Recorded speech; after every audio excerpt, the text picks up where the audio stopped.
I'm not a big birthday celebrator. I'm not the type to make a big thing and invite all my friends out or throw a party. My close friends know this, so usually I'll do something more low-key with my family or close friends. One year in particular, after I went to dinner with my family, 3 of my friends were texting me trying to make plans to go out and do something. Not out to bars or anything, we were only 19 at the time and didn't have fake IDs. My friend Jay has a Jeep, so he suggested we go night off-roading on one of the trails about a half hour from our houses. It was this really huge state park that had trails big enough to off-road on. He had done it before. Technically, you're not allowed to, but past dark, nobody's in those woods. Since my birthday's in July, the days are really long. It doesn't get pitch black until around 9 o'clock, and I'd say that was around the time we started heading over to the park. My friend Carl brought a bunch of weed, and my other friend Joey brought a handle of vodka to celebrate my birthday. The plan was to hotbox the car in the middle of the woods and just get really fucked up. Jay wouldn't be partaking in the alcohol since he was driving. So past a certain hour, the entrance to the state park's parking lot would be coned off, but since there's no night security guards, it's easy to just get out and move one of the cones and drive around it. We just were on the lookout for any cops before entering the parking lot. Once we passed the entrance, there was a somewhat long stretch of a narrow one-way road with woods on either side, and then eventually it led to the big open parking lot, which also was surrounded by woods on 3 sides and then baseball fields and a playground on another. Jay knew exactly where to go to get to the trails, which were technically for walking, but they were plenty wide enough to drive on according to him. We made sure there were no cops sitting in the parking lot before entering the trail though. Once we were on the trail, Jay turned his brights on to have better visibility. Some parts of the trail were definitely very bumpy and tight, where he'd have to drive slowly to be sure not to scrape any trees or bushes on either side. The trails were not made for cars after all, so caution was necessary. But it was definitely fun at first, where the trail would open up or there would be drops. The bumpiness of the ride made it fun, almost like an amusement park ride. Carl lit up the joint he rolled and started passing it around. When we were deep enough into the trails, Jay stopped the engine and turned off the headlights. We sat in the car with the music playing and the bottle being passed around. The music was pretty loud too, so when all of us thought we heard something from outside, we genuinely went silent and looked at each other. Jay turned off the music, and we all said basically at the same time, "What was that?" or "Did you guys hear that?" We all agreed it sounded like a high-pitched screaming. Jay turned the headlights back on, but we didn't see anyone in front of us. Still, we wanted to move out of that immediate spot, so he drove a little further down the trail. Once we stopped again, we agreed it might have been a female fox we heard. From here on, we hung out with the music a bit lower, and we were just chilling making mixed drinks. At one point, my friends all sang me happy birthday really loudly as a joke. Eventually, I had to go pee, so I just got out of the car and took a few steps off the trail into the woods. Midstream, I heard what I swore were footsteps nearby. I cut it short and went back into the car, telling my friends I heard footsteps. Jay turned on his headlights again, and he and I being in the front seats were the first ones to scream when we saw somebody standing about 10 feet in front of the car on the side of the trail. It was a woman with her hood up. We expected her to do something, but she just stood there. Jay rolled down his window and asked, "You all right?" The woman then backed slowly into the woods until she was out of sight. It was at this moment that Carl, in the back, somehow while zonked out of his mind, noticed something horrifying.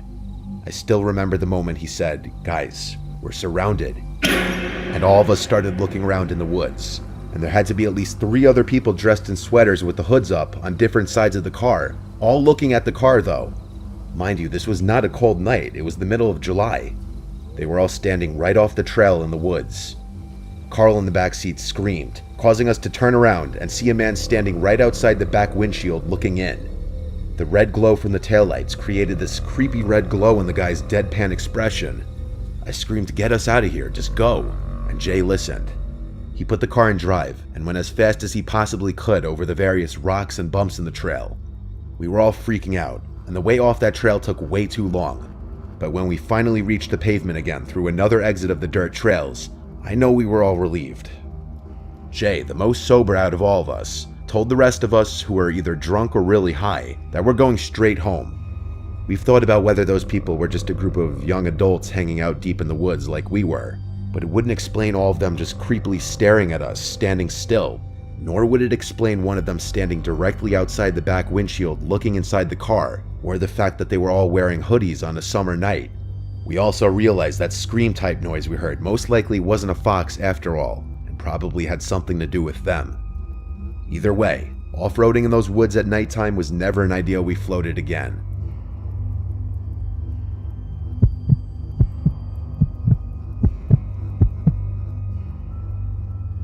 I'll never forget my little sister's 5th birthday, but not for a positive reason. It was at a tea room type place that did princess parties for kids' birthdays. I didn't want to participate in any of the activities or princess interactions since I was worried about people thinking I was a baby, like a typical tough 6th grader.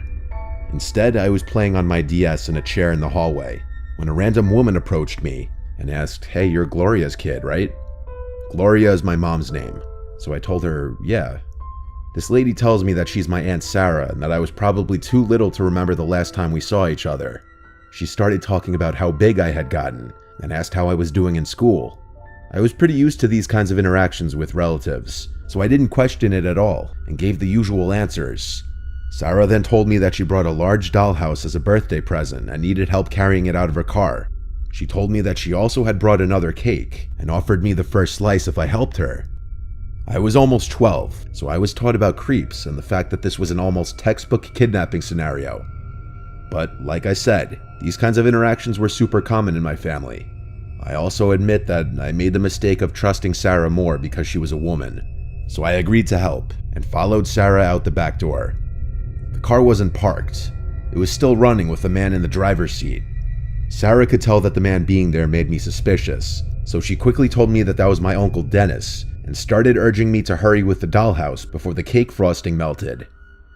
I got a bad gut feeling. Why hadn't she asked Dennis to help her carry the dollhouse in? And why did they keep the car running when there was plenty of empty spots to park in? I stood where I was and refused to move.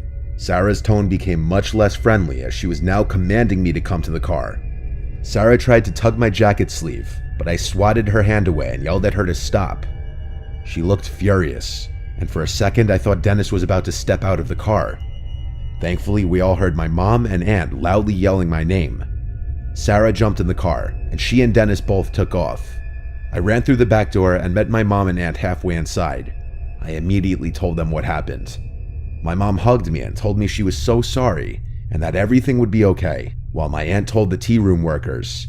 They basically put the tea room into lockdown and had all the kids gather in one room to make sure no one else had gone missing. Thankfully, no one had. The police eventually came to speak to me about what had happened. I told them as much as I could about Sarah and Dennis. The police officers I spoke to promised me that they would get back to me and my mom if they found out anything new, but we never heard anything back from the police about Sarah or Dennis, or whatever their real names were. As far as we know, they've never been caught. I still have no idea how Sarah knew my mom's name. I just try to be grateful that I'm okay and avoid thinking about what would have happened to me if I hadn't listened to my gut and had followed Sarah to the trunk of her car.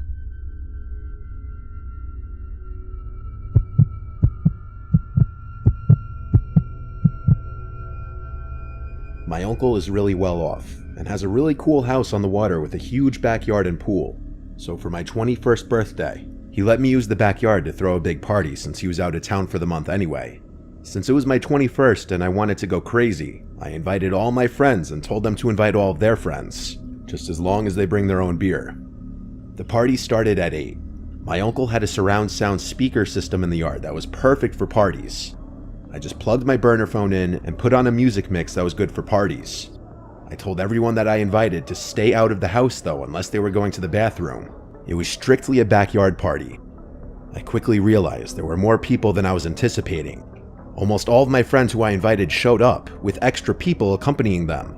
And then on top of that, people I didn't even recognize were walking in groups together through the gates. I had to assume everyone here was invited by people who I invited. But when there were easily more than 80 people in the backyard, I started getting anxiety about the cleanup and potential damage I'd find tomorrow. I tried my best to keep an eye on who was going in and out of the house.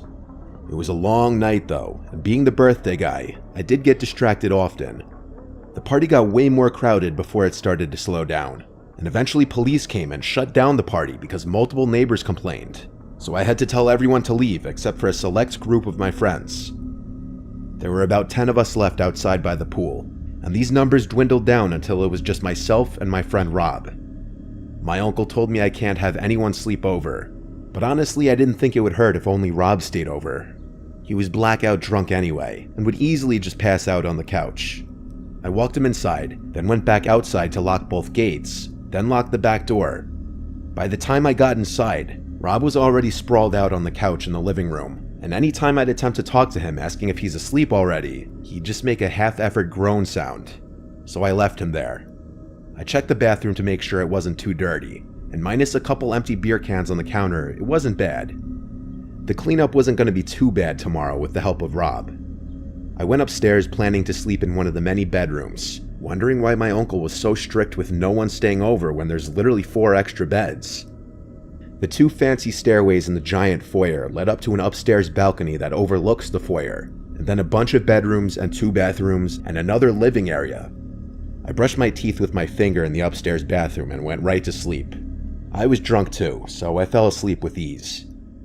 I woke up about an hour later feeling really nauseous. I mixed way too many liquors. I had to run to the toilet to puke. After I puked, I walked back out into the upstairs balcony area, and I heard footsteps from down in the foyer. I walked over to the railing of the foyer balcony and looked down. I said, "Rob," and I saw a figure in the darkness below stop moving. I felt like I could see them looking up at me, but with how dark it was in the house, I couldn't see the person's face or any features. I then heard something from the living room downstairs. The sound of snoring. It just dawned on me that the person in the foyer wasn't Rob. I said, "Who is that?" thinking maybe it was just another party guest who maybe passed out somewhere drunk earlier, but they didn't answer. I heard more footsteps from the kitchen area downstairs. My heart started pounding now. I said, "I'm going back to sleep," pretending like I thought they were just party guests, when in reality I was going back to the bedroom to lock the door and call 911 right away. But then I remembered Rob was down there. I had to try to warn him. I called his number and someone picked up. Before saying anything, I said Rob at least 3 times. All I heard was breathing on the other end. I hung up the phone and dialed 911 now, and while on the phone and whispering to the 911 operator, the doorknob to the door twisted around, and then there was a light knock on the door. I asked the operator in a whisper if I should say I'm on the phone with the police, and he said no, don't announce my presence. I asked what about my friend Rob, and he paused for a second as if he didn't know what to tell me. Then he said just wait in the room until police arrive. If they think my friend is asleep, they probably wouldn't harm him. I could tell even the operator didn't really know what to do about that, but I figured that was the best option too. At this point, all I could do was wait in the locked room, waiting out the intruders until the police got there. The operator told me police were arriving now, and that they would try the front and back doors. The police were able to enter through the back door, which was left open by whoever the intruders were. Only then was I instructed to go downstairs and meet them. I woke up Rob and explained everything to the police while he listened, still drunk and confused. I searched the house seeing if anything was missing, but it wasn't my house, so I didn't really know what was there beforehand. My uncle's bedroom was locked, and he didn't have many valuables just sitting out in the open. The police searched the entire house before leaving. They said they'd keep an officer on the block for the night, which made me feel a little better. I never told my uncle about this until one day he asked where his Cartier watch was. Apparently it was stolen right from the kitchen drawer by one of the intruders. It was then that I had to tell him the truth, and obviously he was anything but happy. He never asked me to reimburse him for the watch, but he also never allowed me to throw any kinds of events at his house again, and I can't blame him for that.